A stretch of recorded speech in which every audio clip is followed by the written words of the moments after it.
Very good morning to all of you. दोस्तों, आज English में हम 5 ईडियम्स पढ़ने वाले हैं। बहुत ही इंपॉर्टेंट ईडियम्स हैं और आपके डेली लाइफ के अंदर बहुत यूज़फुल हैं, बहुत आसान हैं। I will give you the 5 idioms with 5 examples. तो चलिए शुरू करते हैं आज की क्लास को। आज का सबसे पहला ईडियम हमारे पास है स्पिल द बीन्स।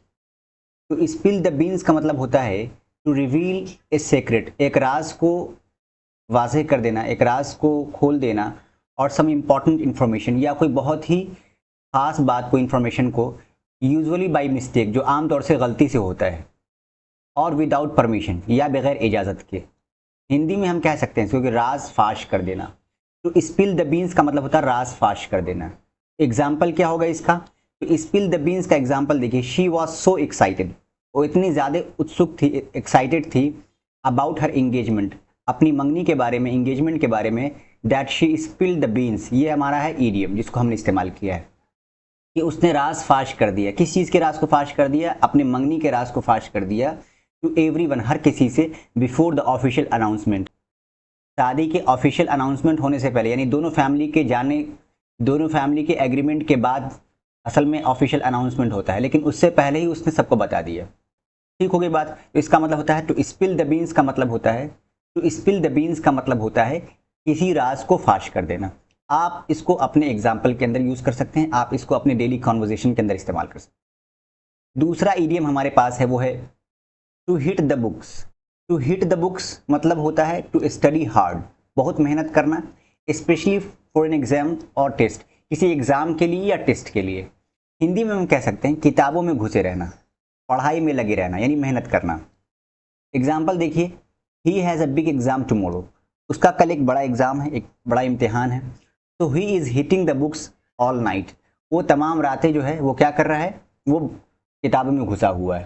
ठीक होगी बात? तो इस तरीके से हम हिट द बुक्स का एग्जाम्पल यूज़ कर सकते हैं। हिट द बुक्स का मतलब होता है बहुत ज़्यादा मेहनत करना, स्टडी हार्ड। मैंने हिंदी में भी लिख दिया और इंग्लिश में भी लिख दिया। अगला है to go against the flow. To go against the flow का मतलब होता है टू डू समथिंग, कुछ करना डिफरेंट, अलग करना, कुछ अलग करना और अपोजिट या कुछ मुख्तलिफ करना फ्रॉम, उस चीज़ से, व्हाट एवरी वन इल्स, यानी जो दूसरे ने किया है, इज डूइंग, या दूसरा कर रहा है। हिंदी में कह सकते हैं उल्टी गंगा बहाना, यानी कि सामान्य धारा से विपरीत काम करना, यानी कि उल्टा चलना। एग्जाम्पल देखिएगा to go against the flow का। She decided to go against the flow, ये हमारे पास जो हमारा ईडियम है, to go against the flow. And pursue, pursue का मतलब पीछा करना, ताक़ुब करना, एक करियर।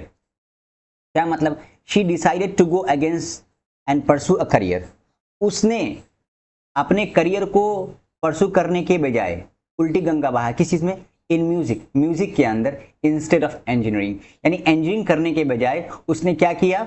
उसने म्यूजिक को चुना अपनी लाइफ के अंदर। तो जाहिर सी बात है उसने उल्टा काम किया, विपरीत चली। इस तरीके से हम उसका एग्जाम्पल यूज कर सकते हैं, to go against flow. She decided to go against the flow and pursue a career in music instead of engineering, engineering के बजाय उसने वो उल्टी चाल चली और क्या किया? उसने म्यूजिक को चुना। आगे देखिए, to aim high.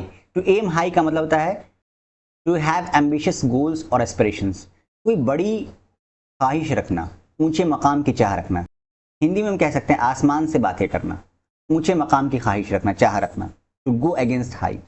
He always aimed high, देखिए ये हमारा ईडियम है।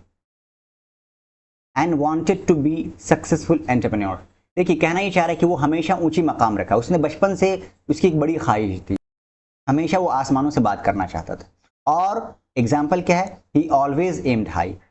हमें कहना चाहिए आई ऑलवेज एम हाई, मैं भी आसमानों से बात करता हूँ, मैं भी ऊंचे मकाम की ख्वाहिश रखता हूँ। I wanted to be a successful entrepreneur, teacher, doctor, whatever. ठीक है, तो याद रखिएगा टू एम हाई। अगला है हमारे पास to hold the whip hand. To hold the whip hand का मतलब क्या होता है? To have a dominating and controlling position. मतलब क्या? डोमिनेटिंग, गलबा और हावी होने वाली पोजीशन में होना, यानी कि आप जहां से किसी को कंट्रोल कर सकते हैं, ऐसे मकाम में होना जहां से आपका पूरा कंट्रोल होता है। हिंदी में हम कह सकते हैं हावी होना, यानी किसी भी चीज़ पर हावी होना, नियंत्रित होना, स्थित होना, यानी कि मतलब है कि आप उससे बिल्कुल काबू पाते हैं, उसको जैसे चाहते हैं अपने हिसाब से। बहुत सारे लोग कन्वर्सेशन के अंदर इतने ज़्यादा हावी होते हैं कि सब लोगों को उनकी बात माननी पड़ती है। उसी तरह का एग्जाम्पल यहाँ पे देखिए, she held the whip hand. ठीक है, इन द नेगोशिएशन। देखो नेगोशिएशन का मतलब बातचीत, यानी बातचीत के अंदर वो हमेशा हावी रहती है, ठीक है, हावी रही। एंड गॉट, और पा लिया उसने, एवरीथिंग शी वांटेड, जो उसने चाहा था। बात समझ आई आपको? तो यही हमारा ईडीएम है, तो इसको आपको अच्छे से इस्तेमाल करना। Hold the whip hand, hold the whip hand मतलब ये कि हावी होना। She always wants to hold the whip hand, वो हमेशा हावी होना चाहती। She always wants to hold the whip hand, he always wants to hold the whip hand, I always want to hold the whip hand. इस तरीके से आप इसको इस्तेमाल कर रहे हैं। उम्मीद करता हूं कि आपको ये ईडीएम वाली क्लास, छोटी सी क्लास, आपको अच्छे से समझ में आई होगी। Thank you for watching this video, have a good time.